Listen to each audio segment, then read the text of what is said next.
প্রধান উপদেষ্টা ডক্টর মোহাম্মদ ইউনূস এবং দ্বিতীয় দিনে তিনি এই যে সফরে গিয়ে ব্যস্ত সময় কাটাচ্ছেন এবং এই ব্যস্ত সময়ের কর্মসূচি এবং আজকের দিনের কর্মসূচি নিয়ে আমরা আসলে বিস্তারিত জানতে চাই। এই মুহূর্তে আমাদের সঙ্গে যুক্ত হয়েছেন বাংলাদেশ হাই কমিশনে নিযুক্ত প্রেস মিনিস্টার আকবর হোসেন। সরাসরি তার সঙ্গে যুক্ত হয়েছে আমরা। জনাব আকবর, জানাবেন যে আজ তো প্রধান উপদেষ্টা বৈঠক করেছেন নিরাপত্তা উপদেষ্টা জোনাথন পাওয়েলের সঙ্গে এবং একই সাথে চ্যাথাম হাউজের সংলাপেও তিনি অংশগ্রহণ করেছেন। আমরা যতটুকু দেখলাম যে পাওয়েলের সঙ্গে সাক্ষাতে রোহিঙ্গা সংকটের বিষয়টি উঠে এসেছে। আর কোন কোন বিষয় এই দুটি ইভেন্টে আসলে উঠে আসলো এবং এরপরে আজ তার আর কোন কর্মসূচি আছে আমাদের বলবেন? কিছুক্ষণ আগে খবরে যেটা বলেছেন ব্যাপারটা মোটামুটি সেরকমই। সকালে যুক্তরাজ্যের জাতীয় নিরাপত্তা উপদেষ্টা জোনাথন পাওয়েল তিনি হোটেলে এসে প্রধান উপদেষ্টা অধ্যাপক মোহাম্মদ ইউনূসের সঙ্গে বৈঠক করেছেন এবং এটা একটা বেশ ফলপ্রসূ আলোচনা ছিল। ব্রিটেনের সঙ্গে বাংলাদেশের নানা ক্ষেত্রে বিভিন্ন সিকিউরিটি কোঅপারেশন আছে, সেগুলো নিয়ে তারা কথাবার্তা বলেছেন। এছাড়া আরো নানাবিধ বিষয় এখানে উঠে এসেছে এবং বাংলাদেশে গণতন্ত্র উত্তরণের জন্য অধ্যাপক মোহাম্মদ ইউনূস যেভাবে কাজ করছেন এবং তিনি যে প্রক্রিয়ায় এগোচ্ছেন এটা নিয়েও তারা সন্তোষ প্রকাশ করেছেন। এরপর এই বৈঠকের পর অধ্যাপক মোহাম্মদ ইউনূস এখানে যান তিনি চাথাম হাউসে, যেটি একটি নীতি গবেষণা সংস্থা ব্রিটেনের, শুধু ব্রিটেনে নয়, এটি আন্তর্জাতিকভাবে অত্যন্ত স্বীকৃত একটি প্রতিষ্ঠান, নীতি গবেষণা বিষয়ক প্রতিষ্ঠান। সেখানে গিয়ে তিনি তার বক্তব্য তুলে ধরেন। মূলত প্রশ্ন এবং উত্তরের মাধ্যমেই তার বক্তব্যগুলো বেশি এসেছে। তার সামনে উপস্থিত প্রায় ৩০০-র মতো রেজিস্টার্ড অতিথি ছিলেন, অর্থাৎ যারা অনলাইনে রেজিস্ট্রেশন করে গিয়েছিলেন। সেখানে ব্রিটিশ বাংলাদেশিরা ছিলেন, এখানে যারা ব্রিটিশ একাডেমিক, যারা জার্নালিস্ট এবং বিভিন্ন শ্রেণী পেশার মানুষ তারা যোগ দিয়েছেন। এর বাইরেও অনলাইনে আরো প্রায় কয়েকশো মানুষ তারা যোগ দিয়েছিলেন, ওনার কথাগুলো শুনেছেন। এবং সেখানে মূলত বাংলাদেশের নির্বাচনের প্রসঙ্গ এসেছে এবং অধ্যাপক মোহাম্মদ ইউনূস বলেছেন যে বাংলাদেশের ইতিহাসে সবচেয়ে সুন্দর নির্বাচন হবে আগামী সাধারণ নির্বাচন। এবং এছাড়া বাংলাদেশ থেকে যে পাচার হয়ে যাওয়া অর্থ এগুলোকে ফিরিয়ে আনার প্রসঙ্গে তিনি কথা বলেছেন। আওয়ামী লীগের কার্যক্রম নিয়ে তিনি কথা বলেছেন। তিনি বলেছেন যে আওয়ামী লীগকে আসলে নিষিদ্ধ করা হয়নি, এটা একটা টেম্পোরারি ব্যান, তাদের অ্যাক্টিভিটিস এর উপর, তাদের কর্মকাণ্ডের উপর ব্যান করা হয়েছে। এবং যখন বিচার কাজ শেষ হওয়ার আগ পর্যন্ত এটি বলবৎ থাকবে, সেই ব্যাখ্যা তিনি দিয়েছেন।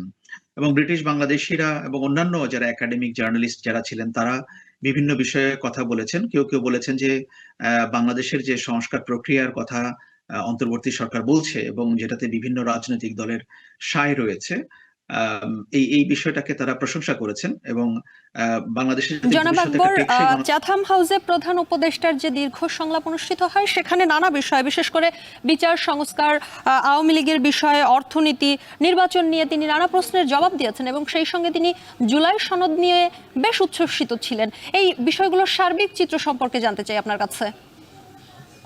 হ্যাঁ, সেটাই বলছিলাম, এর মধ্যে কয়েকটা বলেছি এবং জুলাই সনদের কথা বলেছেন যে আগামী মাসে, আগামী আর 1 মাস পরে জুলাই মাস, সে অভ্যুত্থানের 1 বছর পূর্ণ হবে এবং তখন এই জুলাই সনদ ঘোষণা করা হবে এবং যার ভিত্তিতে একটা নির্বাচনের দিকে এগিয়ে যাওয়া হবে। তো সেখানে এই ছিল তার মোটামুটি বক্তব্যগুলো। আর এরপর তিনি এখানে যুক্তরাজ্যের যে ট্রেড এনভয় টু বাংলাদেশ, যিনি বাণিজ্য বিষয়ক, যা আপনারা জানেন যে যুক্তরাজ্য হচ্ছে বাংলাদেশের 3rd লার্জেস্ট এক্সপোর্ট ডেস্টিনেশন, অর্থাৎ বাংলাদেশ যত এক্সপোর্ট করে দেশের বাইরে তার মধ্যে যুক্তরাজ্যের অবস্থান হচ্ছে 3য়। সুতরাং এই ট্রেড এনভয়ের সঙ্গে এই মিটিংটা খুবই গুরুত্বপূর্ণ। সেই মিটিংটা শুরু হবে কিছুক্ষণের মধ্যে এবং বাংলাদেশে বিনিয়োগ এবং বাংলাদেশের সঙ্গে ব্যবসা বাণিজ্য কিভাবে আরো সম্প্রসারণ করা যায় এটা নিয়ে কথা হবে।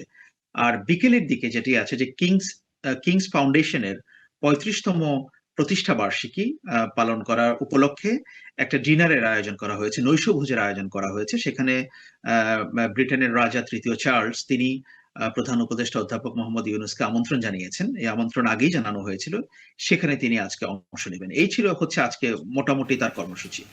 একবার আর একটি বিষয় জানতে চাই, যেটির জন্য বাংলাদেশের মানুষ আসলে উন্মুখ হয়ে আছে, প্রধান উপদেষ্টা ডক্টর মোহাম্মদ ইউনূসের সঙ্গে বিএনপির ভারপ্রাপ্ত চেয়ারম্যান তারেক রহমানের যে বৈঠক, সেটির ব্যাপারে বিস্তারিত জানতে চাই। বাংলাদেশে আলোচনা হচ্ছে যে খুবই গুরুত্ব পাচ্ছে, নির্বাচনের বিষয়ে আলোচনা হবে, আরও বিভিন্ন বিষয় এখানে আসবে। কি তথ্য আছে, মানে কি কি হতে পারে আলোচনায়, সেটি একটু যদি বলেন। দেখুন, এই বৈঠকটি যে অনুষ্ঠিত হবে এই ব্যাপারে তো মোটামুটি একটি এখন অনেকটা নিশ্চিত, কারণ এটা বিএনপির পক্ষ থেকে এটা নিশ্চিত করা হয়েছে এবং আপনারা জানেন এই বৈঠকটি বিভিন্ন গণমাধ্যমে যেমনটা আসছে যে আগামী শুক্রবার অর্থাৎ তিনি যেদিন ফিরবেন সেদিন সকালে এটি অনুষ্ঠিত হবার সম্ভাবনা রয়েছে। এবং বৈঠকের স্থানটি কোথায় হবে সেটি হয়তো আপনারা আগামীকাল নাগাদ বা জানতে পারবেন, সেরকম একটা সম্ভাবনা আছে। বাট বৈঠকটা হচ্ছে, এটা একটা গুরুত্বপূর্ণ বিষয়। এবং এই যে বৈঠকটা হতে যাচ্ছে, এটা নিয়ে আমি যেটা দেখেছি যে এখানকার যারা প্রবাসী বাংলাদেশি আছে এবং বাংলাদেশ নিয়ে যারা ভাবেন, শুধু বাংলাদেশি নয়, ব্রিটিশ যারা আছেন বাংলাদেশ নিয়ে যারা ভাবেন, তারাও কিন্তু এই বৈঠকটার ব্যাপারে খুবই পজিটিভ। এবং বাংলাদেশে আপনি জানেন যে 5ই অগস্টের পরে যে একটা নতুন রাজনৈতিক বাস্তবতা তৈরি হয়েছে, এই বাস্তবতায় এখন যে ক্রিয়াশীল রাজনৈতিক দলগুলো আছে এবং যে অন্তর্বর্তী সরকার আছে, তাদের মধ্যে একটা কন্টিনিউয়াস যোগাযোগ কিন্তু হচ্ছে বিভিন্ন ইস্যুতে। সুতরাং এইটা কিন্তু এখন বিএনপি বাংলাদেশের একটি সবচেয়ে বড় রাজনৈতিক দল এই মুহূর্তে।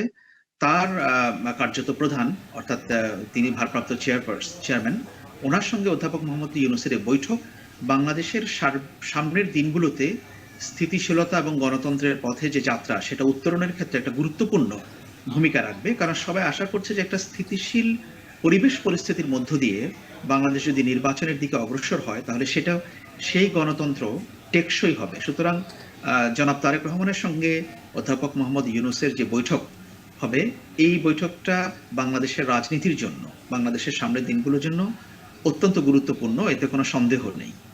আকবর, আপনি আমার সাথে যুক্ত হয়েছেন, আপনাকে অসংখ্য ধন্যবাদ জানাচ্ছি আমাদের সাথে যুক্ত হওয়ার জন্য।